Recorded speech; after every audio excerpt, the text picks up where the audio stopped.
Ce que l'UPM résiduel, si j'ose dire, sans PFM, sans Claude Boisson, propose aux Monégasques, c'est en définitive d'acheter, et assez cher, le droit de ne pas être mis à la porte de l'appartement domanial qu'ils occupent.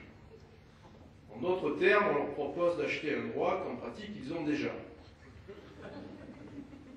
C'est donc, au minimum, une escroquerie intellectuelle. Quand lors de la séance publique du 17 décembre du Conseil national, j'ai rappelé à la majorité UPM ses engagements sur ce point, il m'a été répondu benoîtement que, soi-disant, l'accession à une véritable propriété, ce n'est pas possible. Dans ce cas, pourquoi l'avoir promis? En réalité, l'accession à une véritable propriété, c'est tout à fait faisable, selon les modalités que nous avons exposées dans notre programme, pour peu, bien entendu, qu'on en ait la volonté politique. La vérité, c'est que M. Valéry et ses amis ne veulent pas, ou ne peuvent pas tenir tête au gouvernement pour défendre ce qui est pourtant aussi leur programme. Et ce sont les mêmes qui osent ironiser à propos de l'alliance RPM en jeu en disant, voir Monaco Matin du 9 janvier, que c'est le retour d'une seule liste rétrograde autour de Guy Magnan et ses jeunes alliés, avec un Parlement chambre d'enregistrement. Mais qu'a fait du Conseil national pendant 5 ans la majorité UPM, si c'était une chambre d'enregistrement? Quant à être des rétrogrades, ils le sont tout autant dans les actes que le RPM-UND et les petits réactionnaires DCBG de Valeurs et Enjeux. M. Valéry et ses amis ont vite abandonné le programme. Et avant même que cet abandon ne se manifeste au grand jour, nous pouvions malheureusement le prévoir. Car avant même d'abandonner explicitement le programme, ils ont abandonné la méthode. Or, abandonner la méthode, c'est renoncer à faire appliquer le programme. Et là, vous avez bien compris que je veux en venir, il n'y a qu'une méthode pour faire appliquer le programme, c'est le contrat d'objectif. Le fameux contrat d'objectif qui nous vaut les anathèmes de l'UP et de ce qui reste de l'UNAM. Mais dites-moi, M. Valéry et consorts, en 2003, n'étiez-vous pas d'accord avec cette méthode du contrat d'objectif? Et bien sûr que oui. Alors certes, elle ne figurait pas dans le programme, mais comme je l'ai rappelé lors de la séance publique du 10 décembre, le terme figurait dans le fameux contrat avec les Monégasques dont je vous parlais tout à l'heure. Vous savez, ce document où il est écrit dans le préambule, vous pouvez conserver ce document pendant les 5 prochaines années. J'espère que vous êtes nombreux à l'avoir fait. Si dans 5 ans, les engagements qui suivent n'ont pas été tenus, si vous estimez que ce contrat n'a pas été respecté, nous en assumerons les conséquences. Car pour nous, le mot responsabilité politique a un sens. Il est le contraire de la démagogie. Donc acte.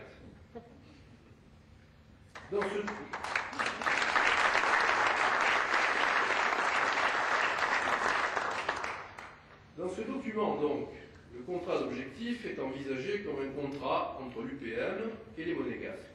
Mais soyons sérieux. Comment garantir la réalisation d'objectifs aux Monégasques? Et excusez du peu, ce sont d'innombrables points qui sont abordés dans les 12 articles du programme avec les Monégasques. Sans se garantir que les mêmes objectifs seront respectés par le gouvernement. Ce serait évidemment impossible. Mensonge, manipulation, ai-je entendu des bancs de la majorité, comme autant de messages d'affection qui m'étaient adressés. J'ai depuis fait une petite recherche dans les archives, et, oh surprise, qu'ai-je trouvé dans le Monaco Matin du mercredi 9 avril 2003? Une belle déclaration de M. Valéry qui disait « Sur la législature, nous souhaitons définir un contrat d'objectif avec le gouvernement. Les Monégasques apprécieront qui leur ment. Mais cette méthode suppose en dernier recours, je dis bien en dernier recours, de ne pas voter le budget. Horreur! Comment ne pas voter le budget? Mais que disait le même M. Valéry dans la deuxième partie de son interview parue dans le Monaco Matin du lendemain, donc du 10 avril 2003, je précise pour ceux qui voudraient vérifier, numéro qui titrait d'ailleurs « Gouvernement, Conseil national, la paix armée ». Question du journaliste. Le Conseil national est-il prêt à brandir le refus du vote du budget en cas de conflit avec le gouvernement, comme vous l'avez annoncé pendant la campagne?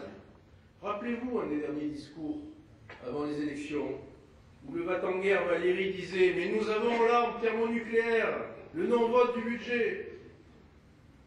Réponse de Stéphane Valéry. Il est beaucoup trop tôt pour préjuger de l'avenir, mais le Conseil national ne se refuse a priori aucune des prérogatives que lui reconnaît la Constitution. Ah ben ça on a vu depuis comment la majorité du Conseil national ne se refusait aucune des prérogatives que lui donne la Constitution. Ils ont voté tous les budgets.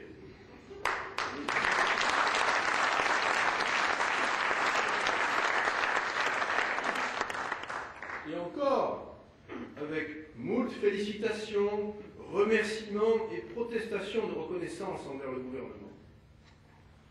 Ainsi donc, mes chers amis, le beau rêve s'est transformé en cauchemar. Et nous nous sommes retrouvés, nous de PFM, au sein d'une majorité qui ressemblait à s'y méprendre à l'UND, à la différence qu'au moins les gens de l'UND-RPM se donnent pour ceux qu'ils sont et n'essaient pas de se faire passer pour de grands progressistes. C'est ainsi que, devant l'évidence de la trahison par la majorité de ces engagements, nous en sommes sortis en janvier 2006. De toute façon, dans les séances internes qui réunissaient les trois composantes de l'UPM, à savoir l'UP, l'UNAM et PFM, le seul type de séance où le consensus aurait dû prévaloir, le grand démocrate Valéry faisait systématiquement procéder à un vote par tête pour nous mettre à chaque fois en minorité. La vérité, c'est qu'une fois les élections gagnées, avec le gros apport des voix de PFM, qui a toujours eu, grâce à la persévérance d'un René Giordano, l'électorat le plus politisé, le plus mobilisé, nous n'intéressions plus guère nos alliés, sauf pour profiter de notre combativité, en nous envoyant en première ligne dans les batailles les plus difficiles contre le gouvernement. Par exemple, celle de la réforme de la loi 1235, qui a été gagnée grâce à la fermeté de PFM. La sortie de la majorité a été une décision mûrement réfléchie. Aussi longtemps que nous avons pu, nous sommes restés, dans l'espoir de faire évoluer les choses de l'intérieur. Mais c'était peine perdue. À chaque fois que nous rappelions le programme à appliquer, nous nous faisions traiter de psychorigides. Alors, si être fidèle à ses engagements, c'est être psychorigide, nous revendiquons cette rigidité.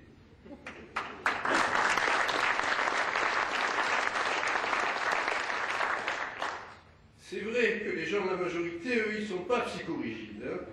Ils seraient plutôt psycho-invertébrés.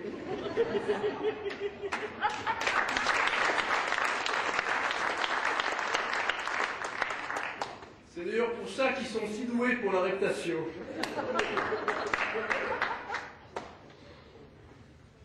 Parce qu'en définitive, le fait mot de l'histoire, c'est celui-ci, mes chers compatriotes.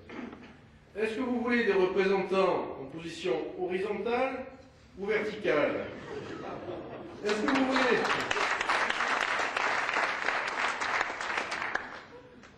Est-ce que vous voulez des élus qui défendent vos intérêts pied à pied face à un gouvernement très souvent intransigeant?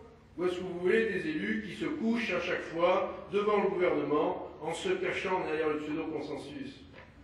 Si vous êtes satisfait de la situation actuelle, dans laquelle le Conseil national est soumis au gouvernement parce que sous la coupe d'une majorité aux ordres, ne votez pas pour nous. Votez pour Stéphane Valéry et ses potiches, ou votez pour la liste RPM en jeu, ce qui paraît au même. À Monaco ensemble, il y a des hommes et des femmes debout et qui ont bien l'intention de garder cette position verticale devant le gouvernement. Des hommes et des femmes sincères qui n'ont pas peur, qui ne sacrifieront pas vos intérêts pour des avantages personnels. Alors si, comme je le crois,